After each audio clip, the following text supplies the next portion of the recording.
Chapter 3.4 Deegan. Retta wrote in her notebook, Deegan, a calculated risk. The Baton led her to him, but Retta had her doubts. Deegan seemed sly, impish, and shrewd. Saving her from Nika wouldn't be free.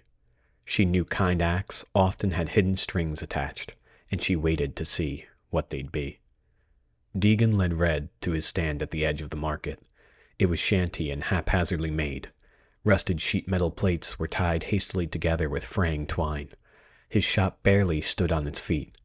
The other stands looked like permanent fixtures on the market, while Deegan's looked like a crude, temporary stay. Behind the stand, a child, maybe 10 years in age, happily painted away. He dipped his scraggly paintbrush into a bucket of thick, glistening, fake gold paint. His canvas was a rusted, aging, human-like bot, and the boy coated it in paint. Brittle steel, red rust, and every imperfection was covered with a coat of glistening gold. It was a messy job. Little gold droplets dotted the floor and speckled the boy's fingers and hands. The child wiped the sweat from his brow, turned to Deegan and Retta, and a huge streak of gold paint was smeared across his forehead. "I finished, Deegan." Deegan knelt down and smiled. "That's great, Toko." He patted the boy on the head, reached into his back pocket, and pulled out a link. "Wow! My own link?" Toko said.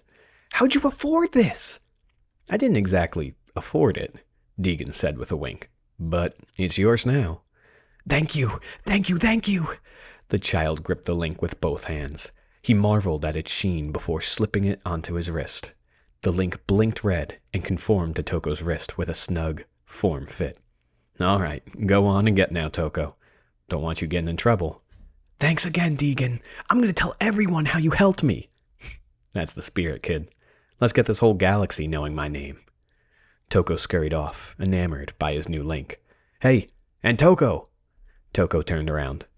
You, might want to clean your forehead." Toko touched his forehead with his clean hand and smeared more wet paint on his fingertips. Still, he smiled, gave Deegan a gold-glistened thumbs up, and disappeared into the sprawling market.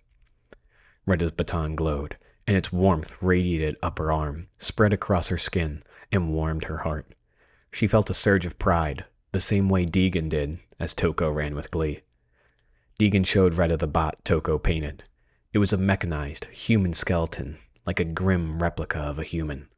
It creeped Retta out, and she wondered, why is it so human? "This bot is straight Nexus," Deegan said. "I had to pull a lot of strings to get this, but Nika's gonna eat it up." He propped it up onto the stand, and the still wet gold paint smeared on Deegan's palm. "All right, here's the plan.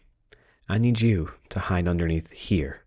Nika will come by, you reach through the slit underneath, and nab her keys." Retta crossed her arms over and raised an eyebrow. "You want me to hide under there?" "Yeah." "Why can't you do that?" "I have big hands," he said and splayed out his fingers with a smile. "Besides, Nika didn't like you dusting up her boots. I doubt she'd come to any stand you ran." Retta narrowed her eyes, but obliged. She ducked underneath and squeezed her knees to her chest. The space was clearly designed for Toko's size, not for Retta. Hey, Deegan whispered from above. "Get ready, she's across the way."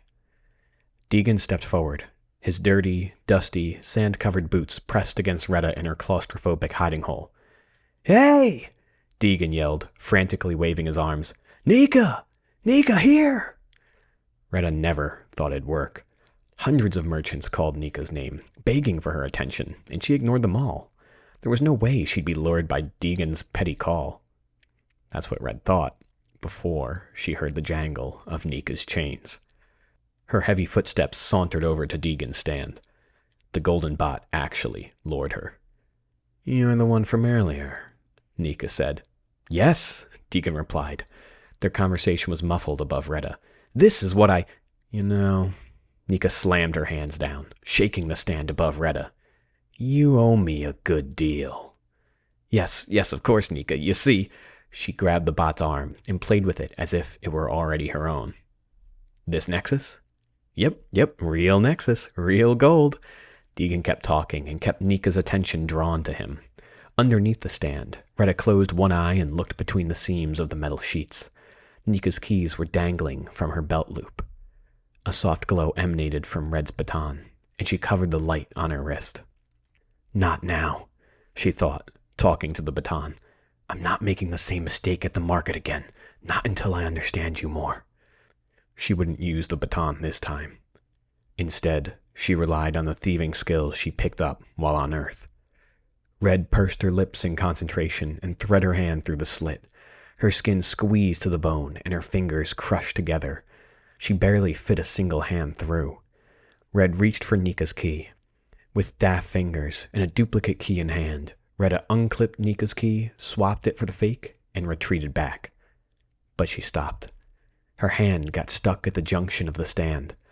Red pulled, but the metal panel squeezed where her wrist met her hand. She was pinned like game in a trap, and as she yanked her hand, the stand trembled and shaked. Nika noticed. She reached down her side, fiddled with her keychain, and checked to make sure nothing changed. Nika stroked each key with her fingertips. She felt each groove, one by one, and Retta was forced to watch. She was stuck in the stand. Her heart pounded in her chest, her nerves burned her skin, and sweat dripped down her forehead. Nika paused and stopped on the duplicate. Her fingertips ran along the edges of the key. She followed the ridges, felt for the dips, and Retta watched with a roller coaster of emotions. Nika stopped at the final jagged edge, and then pulled away. Red took a deep breath and listened to Deegan and Nika's conversation. Let me feel that. Red carefully twisted her wrist, slipped it through, and crawled out from beneath the vendor table.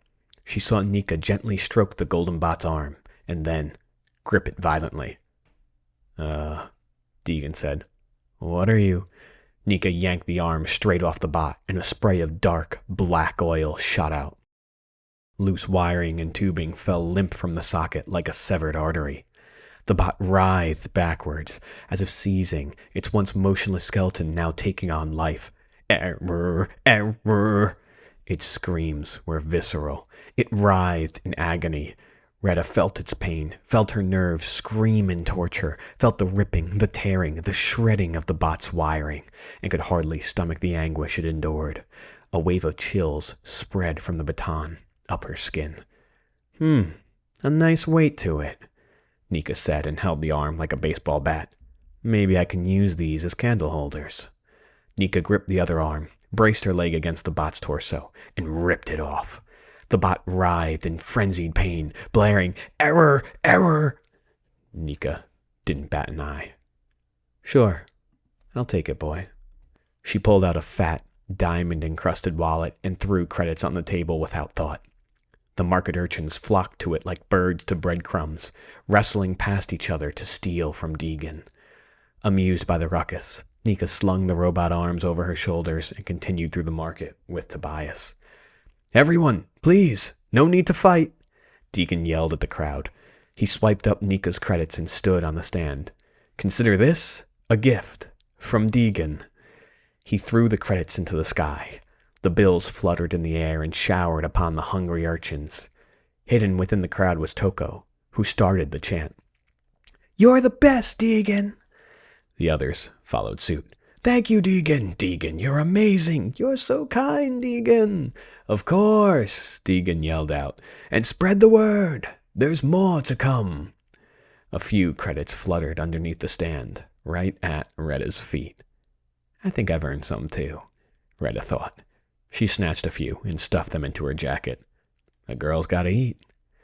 Deegan ducked his head beneath the stand and looked at Retta squeezed beneath the Toko-sized space. So? He asked. Retta smiled and spun Nika's key around her finger. Got it. After Deegan took his sweet time telling every beggar to spread his name, Deegan knelt behind the stand, pulled out a duffel bag, and started packing. He grabbed a red and yellow fuel canister and a siphon tube to stuff inside. What's that for? Part of the plan, to get Nika's ship. Oh? I'm going to... His link rang, vibrating and jingling.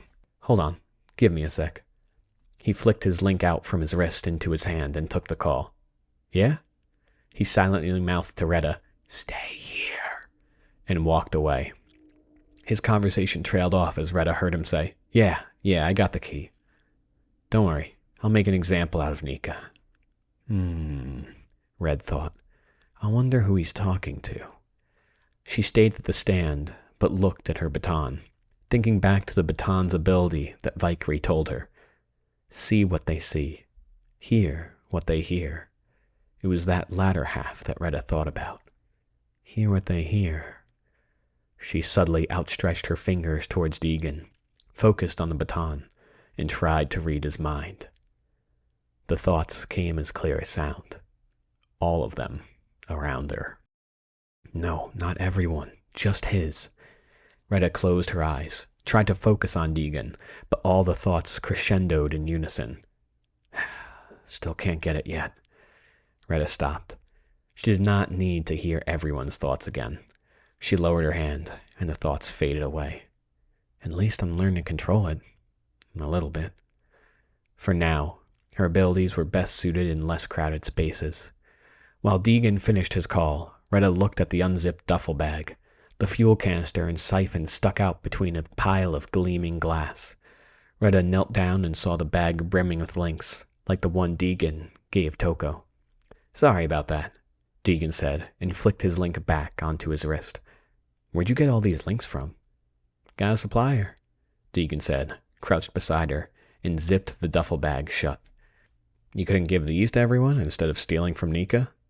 Nah, these are tagged to track Nika's men, and there's a better bounty on her ship. Tagged? You'll see. He hoisted the duffel bag over his shoulder and nodded for her to follow. Come on.